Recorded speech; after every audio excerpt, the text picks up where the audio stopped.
ഉൽപ്പത്തി പുസ്തകം 32-ാം അധ്യായം. യാക്കോബ് തന്റെ വഴിക്ക് പോയി. ദൈവത്തിന്റെ ദൂതന്മാർ അവന്റെ എതിരെ വന്നു. യാക്കോബ് അവരെ കണ്ടപ്പോൾ, ഇത് ദൈവത്തിന്റെ സേനയെന്ന് പറഞ്ഞു. ആ സ്ഥലത്തിന് മഹനീം എന്ന് പേരിട്ടു. അനന്തരം യാക്കോബ് ഏദോം നാടായ സീർ ദേശത്ത് തന്റെ സഹോദരനായ ഏശാവിന്റെ അടുക്കൽ തനിക്ക് മുമ്പായി ദൂതന്മാരെ അയച്ചു. അവരോട് കൽപ്പിച്ചത് എന്തെന്നാൽ, എന്റെ യജമാനായ ഏശാവിനോട് ഇങ്ങനെ പറവിൻ, നിന്റെ അടിയാൻ യാക്കോബ് ഇപ്രകാരം പറയുന്നു, ഞാൻ ലാബാന്റെ അടുക്കൽ പരദേശിയായി പാർത്ത് ഇന്നുവരെ അവിടെ താമസിച്ചു. എനിക്ക് കാളയും കഴുതയും ആടും ദാസ്യദാസന്മാരുമുണ്ട്.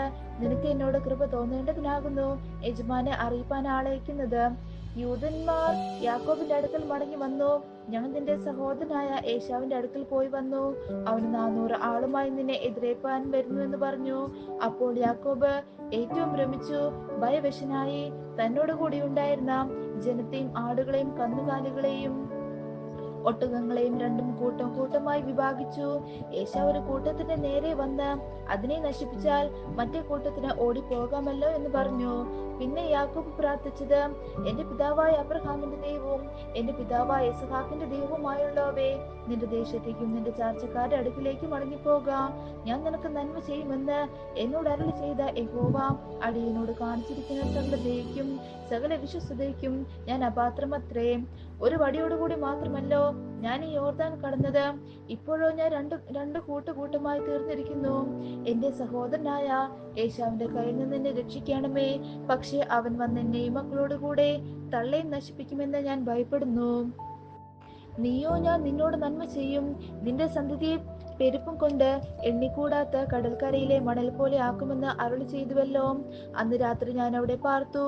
തന്റെ പക്കൽ ഉള്ളതിൽ തന്റെ സഹോദരനായ ഏശാവിന് സമ്മാനമായിട്ട് 200 കോലാടിനെയും 20 കോലാട്ടുകൊറ്റനെയും 200 ചെമ്മരിയാടിനെയും 20 ചെമ്മരിയാട്ടുകൊറ്റനെയും കറവുള്ള 30 ഒട്ടകത്തെയും അവയുടെ കുട്ടികളെയും 40 പശുവിനെയും 10 കാളയെയും 20 പെൺകഴുതിയെയും 10 കഴുതക്കുട്ടിയെയും വേർതിരിച്ചു. തന്റെ ദാസന്മാരുടെ പക്കൽ ഓരോ കൂട്ടത്തെ പ്രത്യേകമായി ഏൽപ്പിച്ചു. തന്റെ ദാസന്മാരോട്, നിങ്ങൾ എനിക്ക് മുമ്പായി കടന്നുപോയി അതത് കൂട്ടത്തിന് മധ്യേ ഇടയിൽ എന്ന് പറഞ്ഞു. ഒന്നാമത് പോകുന്നവനോട് അവൻ, എന്റെ സഹോദരനായ ഏശാവ് നിന്നെ കണ്ട്, നീ ആരുടെ ആൾ, എവിടെ പോകുന്നു, നിന്റെ മുൻപിൽ പോകുന്ന ഇവരുടെ വക എന്നിങ്ങനെ നിന്നോട് ചോദിച്ചാൽ, നിന്റെ അടിയാൽ യാക്കോബിന്റെ വകയാകുന്നു. ഇത് യജമാനായ ഏശാവിന് അയച്ചിരിക്കുന്ന സമ്മാനം. അത് അവനും പിന്നാലെ വരുന്നുവെന്ന് നീ പറയണമെന്ന് കൽപ്പിച്ചു. രണ്ടാമത്തവനോടും മൂന്നാമത്തവനോടും കൂട്ടങ്ങളെ നടത്തിക്കൊണ്ട് പോകുന്ന എല്ലാവരോടും, നിങ്ങൾ ഏശാവിനെ കാണുമ്പോൾ ഇപ്രകാരം അവനോട് പറവിൻ, അതാ നിന്റെ അടിയാൻ യാക്കോബ് പിന്നാലെ വരുന്നുവെന്നും പറവിനെന്ന് അവൻ കൽപ്പിച്ചു. എനിക്ക് മുമ്പായി പോകുന്ന സമ്മാനം കൊണ്ട് അവന് ശാന്തമാക്കിയിട്ട് പിന്നെ ഞാൻ അവന്റെ മുഖം കണ്ടുകൊള്ളാം. പക്ഷെ അവൻ എന്നോട് ദയ തോന്നുമായിരിക്കുമെന്ന് പറഞ്ഞു. അങ്ങനെ സമ്മാനം അവന്റെ മുമ്പാകെ പോയി. അവൻ അന്ന് രാത്രി കൂട്ടത്തോടു കൂടി പ്രാർത്ഥിച്ചു.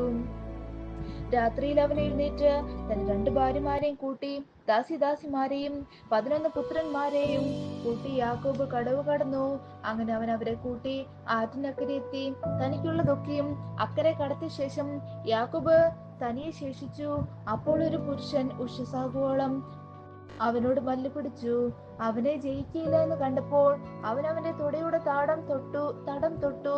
ആകയാൽ അവനോട് മല്ല് പിടിക്കയിൽ യാക്കോബിന്റെ തുടയുടെ തടം ഇളകിപ്പോയി. എന്നെ വിടുക, ഉഷസ്വദിക്കുന്നുവല്ലോ എന്ന് അവൻ പറഞ്ഞതിന്, നീ എന്നെ അനുഗ്രഹിച്ചതല്ലാതെ ഞാൻ നിന്നെ വിടുകയില്ല എന്ന് അവൻ പറഞ്ഞു. നിന്റെ പേർ എന്ത് എന്ന് അവൻ അവനോട് ചോദിച്ചതിന്, യാക്കോബ് എന്ന് അവൻ പറഞ്ഞു. നീ ദൈവത്തോട് മനുഷ്യരോട് മല്ല് പിടിച്ച് ജയിച്ചത് കൊണ്ട് നിന്റെ പേർ ഇനി യാക്കോബ് എന്നല്ല ഇസ്രായേൽ എന്ന് വിളിക്കപ്പെടും എന്നവൻ പറഞ്ഞു. യാക്കോബ് അവനോട്, നിന്റെ പേർ എനിക്ക് പറഞ്ഞു തരണമെന്ന് അപേക്ഷിച്ചു. നീ എന്റെ പേർ ചോദിക്കുന്നത് എന്ത് എന്ന് അവൻ പറഞ്ഞു. അവിടെ വെച്ച് അവനെ അനുഗ്രഹിച്ചു. ഞാൻ ദൈവത്തെ മുഖാമുഖമായി കണ്ടിട്ടും എനിക്ക് ജീവഹാനി വന്നില്ല എന്ന് യാക്കോബ് പറഞ്ഞ് ആ സ്ഥലത്തിന് പെനിയേൽ എന്ന് പേരിട്ടു. അവൻ പെനിയേൽ കടന്നു പോകുമ്പോൾ സൂര്യൻ ഉദിച്ചു. എന്നാൽ തൊടിയുടെ ഉളക്ക് നിമിത്തം അവൻ മുടന്തി നടന്നു. അവൻ യാക്കോബിന്റെ തൊടിയുടെ തടത്തിലെ ഞെരുമ്പ് തൊടുക കൊണ്ട് ഇസ്രായേൽ മക്കൾ ഇന്നുവരെയും തൊടിയുടെ തടത്തിലെ ഞെരുമ്പ് തിന്നാറില്ല. ബാറയ്ക്കുമോ.